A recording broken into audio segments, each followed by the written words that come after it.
Hello and welcome back to my channel.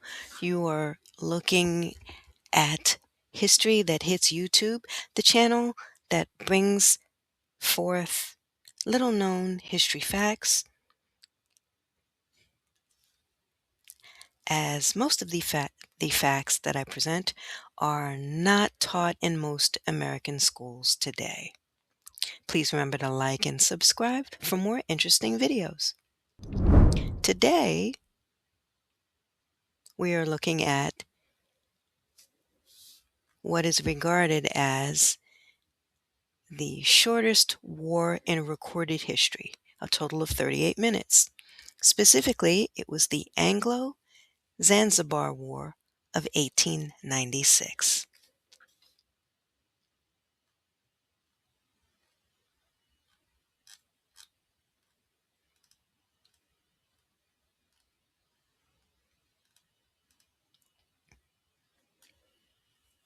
At 9:02 in the morning, British warships opened fire on a palace.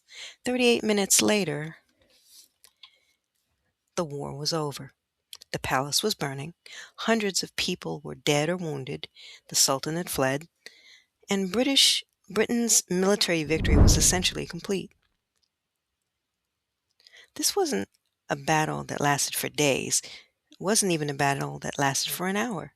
It is generally regarded as the shortest war in recorded history, the Anglo-Zanzibar War. But why did Britain go to war with Zanzibar in the first place? And why did one man look at the world's most powerful navy and decide not to surrender? To understand what happened, we need to travel back to 19th century East Africa. Zanzibar was a small island off the coast of what's now Tanzania. But small didn't mean unimportant. Zanzibar sat in the crucial crossroads of the Indian Ocean. Ships traveled between East Africa, Arabia, India, carrying valuable goods, including spices. The island became particularly famous for its cloves. Zanzibar was also deeply connected to the sale and trade of enslaved people in East Africa, a brutal system that had operated across the region for generations. By the late 1800s, European powers were increasingly competing for influence across Africa. Britain wanted Zanzibar within its sphere of influence, and by 1890, Britain had established Zanzibar as a protectorate. The Sultan still ruled, but Britain's influence was enormous, and that created one very important question. Who would be allowed to become Sultan?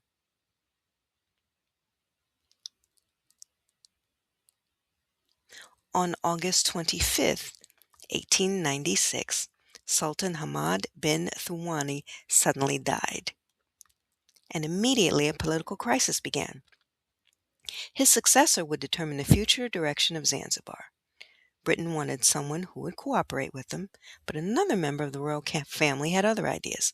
His name was Khalid bin Bargash. Khalid moved quickly. He entered the palace complex, gathered supporters, and proclaimed himself Sultan. Thousands of people rallied around him. Khalid had effectively taken control of the palace before the British could stop him. But there was a problem. Britain did not recognize his claim to the throne, and British representative in Zanzibar, Basil Cave, demanded that Khalid step down. Khalid refused, and that refusal would have catastrophic consequences. British warships began gathering in Zanzibar harbor. The message was becoming impossible to misunderstand. Leave the palace or face military action. The British commander was Rear Admiral Harry Ralphson, and a deadline was established, 9 a.m. on August 27th. Khalid still had a choice. He could surrender, he could negotiate, he could walk away. Instead, he prepared for a fight. His supporters fortified the palace complex. Thousands of men gathered around him. Rifles were positioned, artillery was brought into place, the flag of the Sultan flew over the palace. From the ground, it might have looked like a formidable defensive position, but Khalid was about to discover a fundamental rule of warfare. Courage doesn't make weapons equal. Morning arrived. British ships waited in the harbor. Khalid remained inside the palace. His supporters remained in position. And as the minutes passed, the deadline approached. 8:30, 8:40, 8:50, 8:55, 8:58, 8:59. 1 minute remained. Khalid could still remember, but he didn't. And then the clock reached 9. Then, at approximately 9:02 a.m., the British opened fire. The sound would have been overwhelming. Naval guns began pounding at the palace complex. Buildings were ripped apart. Smoke filled the air, and within minutes, the enormous imbalance between the two sides became obvious. Khalid's defenders could fire back, but they couldn't match the firepower of modern British warships. The palace wasn't designed to withstand a sustained naval bombardment, and now it was taking direct hits. The defenders began to collapse under the bombardment, but the British weren't only attacking the palace, they were also destroying Zanzibar's small naval force. The most important vessel was the armed royal yacht, the HHS Glasgow. The Glasgow attempted to resist, but against British ships surrounding the harbor, it stood almost no chance. The British guns hit the vessel, the Glasgow was sunk. Zanzibar's navy was effectively finished, and the palace continued to burn. Think about how quickly this was happening. We are only minutes into the war. The defenders were now facing a rapidly deteriorating situation. The positions were being destroyed, the palace was in flames, the royal yacht was sinking, and the British bombardment continued. Some defenders fled, others continued fighting. But the outcome was becoming obvious.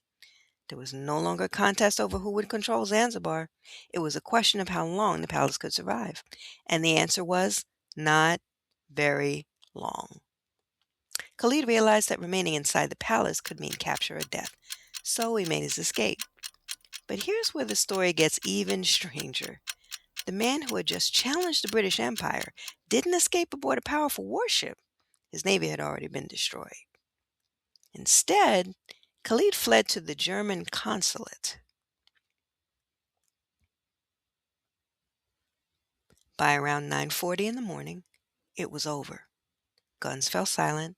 The palace had been devastated. Khalid was no longer in control, and the entire conflict had lasted roughly 38 minutes. 38 minutes. One of the shortest wars in recorded history was finished before most people could have finished their morning breakfast. But for the people inside that palace, those 38 minutes were anything but short. The British victory was overwhelming. British casualties were extremely light. One sailor commonly reported wounded. On the Zanzibari side, the cost was devastating. Estimates commonly placed the number killed or wounded at around 500. The palace was destroyed, the royal yacht was sunk, and Khalid lost his throne in 2 days. The British installed Hamud bin Mohammed as Sultan. Khalid eventually escaped to German East Africa. Britain had demonstrated something that was becoming increasingly common during the age of the empire: political demands backed by overwhelming military force. Zanzibar remained under British influence, and the war had made the balance of power unmistakable. But calling this simply the shortest war in history can make the story sound almost like a bizarre historical joke. It wasn't. Those 38 minutes were a violent conclusion of a much bigger story. They were about imperialism, trade, political control, the struggle for influence in East Africa, and the enormous technological gap between an industrial European empire and a small island state.